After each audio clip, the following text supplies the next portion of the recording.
할렐루야, 토요일 아침입니다. 오늘도 말씀의 묵상으로 하루를 여시는 여러분 모두에게 하나님의 깊은 사랑의 은혜가 넘쳐나시기를 주님의 이름으로 축복합니다.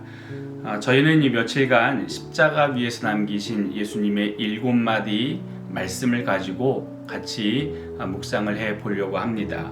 오늘은 그 첫 번째 말씀으로 누가복음 23장 34절 말씀을 같이 읽고 나누도록 하겠습니다. 누가복음 23장 34절 말씀. 아버지 저들을 사하여 주옵소서. 자기들이 하는 것을 알지 못함이니이다. 십자가에 못 박히신 예수님께서 남기신 7마디 중에 가장 먼저 입 밖으로 내뱉으신 말씀이 용서였습니다. 예수님의 주변에 모여있는 모든 사람들은 용서의 대상들이었지요. 예수님을 끝끝내 모함하고 십자가 그 위에까지 끌어올렸던 대제사장과 바리새인들, 또 아무런 이유 없이 예수님을 붙잡아 혹독하게 매질하고 채찍질하고 결국은 두 손과 발에 못을 박아 십자가 위로 끌어올렸던 바로 그 로마의 행정관들, 그 로마의 병졸들, 그리고 그 주변에 모여서 예수님에 대해서 모욕적인 말을 하며 거친 행동을 보여주고 있는 모든 이들, 그들을 위해 예수님께서 지금 하나님께 용서를 구하고 있습니다. 그런데 여러분, 예수님께서 저들을 용서해 주십시오 라고 하는 근거로 삼은 게 성경에 뭐라고 기록이 되어져 있습니까? 그것은 자기들이 하는 것을 알지 못하고 했으니 지금 무슨 일을 하고 있는지, 무슨 행동을 하고 있는지, 왜 이걸 해야 되는지 모르고 하고 있으니 하나님 용서해 주십시오. 아버지 용서해 주십시오 라고 주님이 말씀하시는 겁니다. 모르고 하셨다라고 하는 데는 저는 두 가지 의미가 있다고 생각합니다. 그것은 첫 번째, 사실 이거를 이 예수님 십자가에 못 박게 하는 그 일을 주도적으로 뒤에서 조종하는 이가 있다라고 하는 거지요. 그 조종했던 이가 누굽니까? 바로 사탄 아닙니까?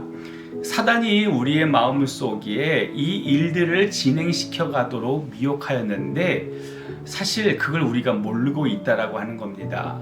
사단이 오늘 우리에게, 악한 존재가 오늘 우리에게 죄를 짓도록 만드는 일들을 우리가 미처 모르고 그 일을 하고 있다라고 하는 의미일 것이고, 또 하나의 의미는 이거라고 생각을 하는데 그것은 변론입니다. 변론.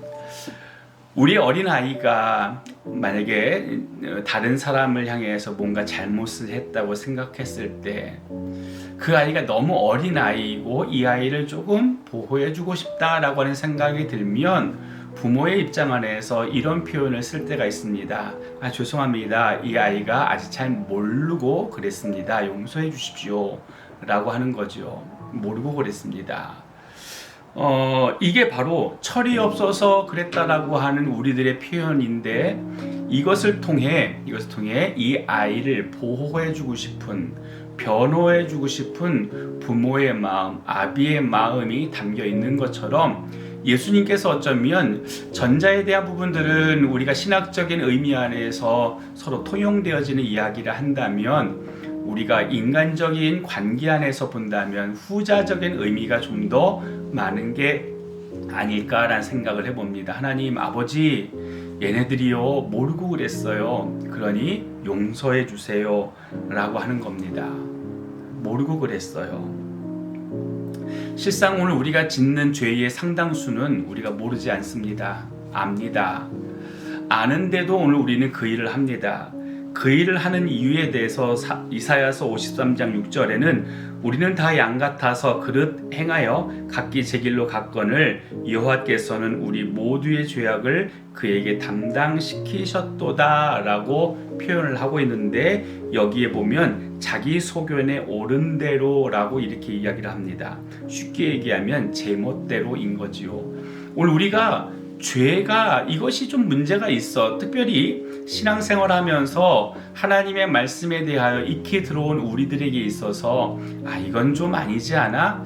이건 안 해야 될 것 같은데 그런데 어쩔 수 없네 라고 오늘 우리가 물러서야 될 것들에 물러서지 않고 여전히 우리 안에 있는 흠된 모습들을 붙잡고 있는 이유는 제멋대로 또 그것을 통해 내가 얻게 되어지는 또는 느끼게 되는 그 감각적인 쾌락들, 즐거움들 그리고 그 성취감들 이런 것에서 우리가 벗어나지 못하기 때문이 아닌가라고 생각을 하는 겁니다. 예수님을 십자가에 못 박았던 사람들도 모르지 않았습니다. 예수님을 못 박는 그 행위에 대해서 특별히 로마의 군인들은 이미 그의 상관을 통해서 상관의 의지가 이를 놓아주고 싶은 것 같은데 라고 하는 느낌을 받았을 것임에도 불구하고 예수님을 십자가에 못 박은 이유는 그것을 통해 유다 백성에게서 본인들이 얻게 될 명성과 또 그들의 칭찬과 또는 어떤 부분 안에서는 그들이 누리게 될 어떤 즐거움에 대한 부분들을 포기할 수 없었기 때문이 아닌가라고 하는 거죠.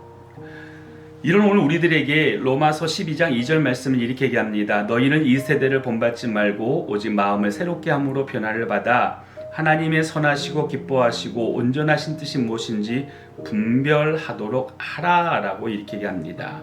이 말씀에 이 세상을 본받지 말고 이 세대를 본받지 말고 라고 이렇게 기록이 되어져 있는데 공동 번역에는 오직 마음을 새롭게 함으로 변화를 받아에 대한 이 부분에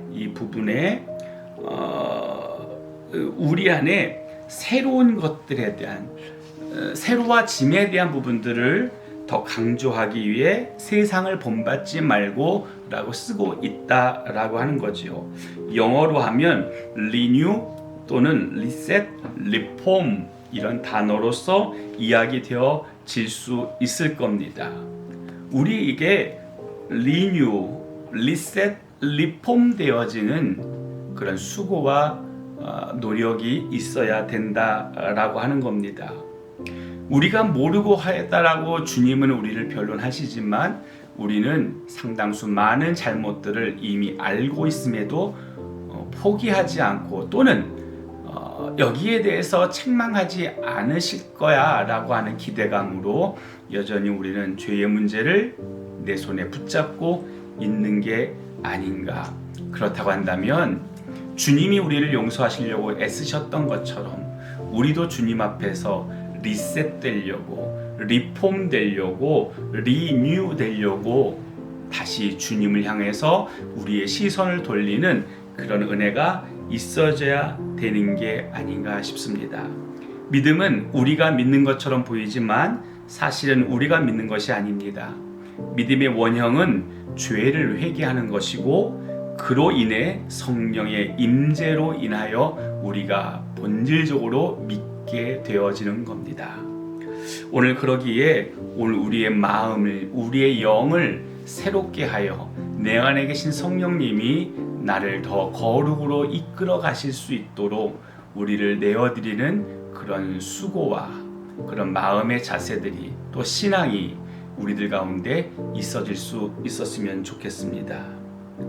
오늘 우리의 죄를 용서해 달라고 했던 주님의 모습, 저가 모르고 했습니다 라고 하며 우리를 변론하시는 주님의 모습 우리가 기억하며 주님 앞에서 부끄럽지 않은 자의 삶을 살려고 다시 한번 리셋되어지는 그런 하루 되기를 예수님의 이름으로 축복합니다. 기도하시겠습니다. 좋으신 아버지 하나님, 우리는 여전히 죄 안에서 벗어나지 못합니다. 죄의 문제를 심각하게 다루지 않고 여전히 죄 안에 머물러 있습니다. 몰라서가 아니라 때로는 알고 있음에도 불구하고 그것이 나에게 좋게 여겨지기에 오늘 우리가 그 자리에서 또 그 태도에 대해서 우리가 깊게 다루지 못하고 여전히 더럽혀진 몸으로 있는 것을 봅니다. 이런 오늘 우리를 변론하시려고 몰라서 그랬어요 하나님, 얘네들이 몰라서 그랬어요, 아버지 라고 하며 우리를 변론하시는 주님의 모습을 오늘 우리가 다시 보게 되어지는데, 주님, 오늘 우리가 주님 안에서 리셋 되어지길 원합니다. 리폼 되어지길 원합니다. 리뉴 되어지길 원합니다. 오늘 나를 새롭게 하려고 주님 앞에 더 가까이 다가가는 주님의 은혜를 구하는 저희 모두가 되게 하여 주옵소서. 예수님의 이름으로 기도합니다. 아멘.